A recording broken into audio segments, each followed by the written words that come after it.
Viewers, আপনারা সবাই কেমন আছেন? দিস ইজ মিসেস রাইসা, আবারও আপনাদের সামনে হাজির হলাম নতুন একটা কনসেপ্ট নিয়ে।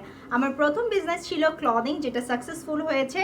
তারপরে আমার বিজনেস ছিল হচ্ছে মেকআপ কিটস, সেটাও আপনারা অনেক সাড়া দিয়েছেন, অনেক সাকসেসফুল হয়েছে। এইবারে আমি আপনাদের জন্য নিয়ে এসেছি অনেক সুন্দর সুন্দর কিছু অর্নামেন্টস। দেশের বিভিন্ন জায়গা থেকে অ্যান্টিক্স সংগ্রহ করেছি শুধুমাত্র আপনাদের জন্য।